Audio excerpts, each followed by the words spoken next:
Sheikh, Rasulullah said Allahumma salli wa 100 sallam. years from now, there will be not anyone left of those who are on the face of earth. And in another narration, we can see about Tamim ad-Dari, so Dajjal chained in an island. So how can we reconcile both hadiths? This is my question, Sheikh. Okay. From Sri Lanka says, there is a hadith by Ibn Umar, may Allah be pleased with him and with his father, that the Prophet, I think, prayed Isha once, and he addressed the congregation, and he said that there won't pass 100 years and any of you remain on earth. So he has a confusion. How is this possible, providing that this hadith is or can also be inclusive of the Dajjal, whom Tamim ad-Dari, as in Sahih Imam Muslim, may Allah be pleased with him, saw him chained on an island.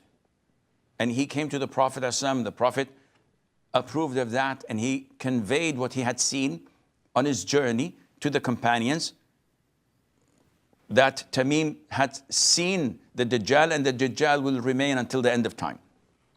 So Sharus is confused. How is this possible? First of all, the Prophet did not say, to my recollection, 100 years. He said qarn. And qarn refers to the generation.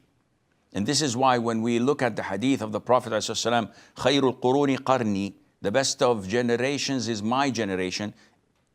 Qarn also means a horn. It means also a century. So if it's a century, it's 100 years. And this is debatable, whether the companions exceeded 100 years or less or whatever. But definitely what is meant in the hadith is generation. So the best of generations is my generation, the generation of the companions. Then the tabi'een, then the tabi'it tabi'een, regardless of how long the eldest of them had lived. So this is a generation.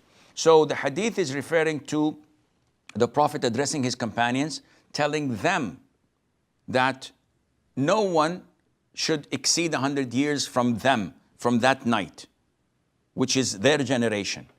And according to some of the scholars, they have monitored the last of the companions' death, and it was something around that era, which means that he did not exceed 100 years. And with that, his generation was over. Does this mean that every single creature would not surpass the mark of 100 years from that night? This is not what the Prophet meant, alayhi salatu wasalam. And the Arabic language is a must for us to study, because without it, people would probably think of things that go against the Arabic language. For example, تُدَمِّرُ كُلَّ شَيْءٍ بِأَمْرِ رَبِّهَا, about the wind that came and annihilated the people of Ad and Thamud, etc.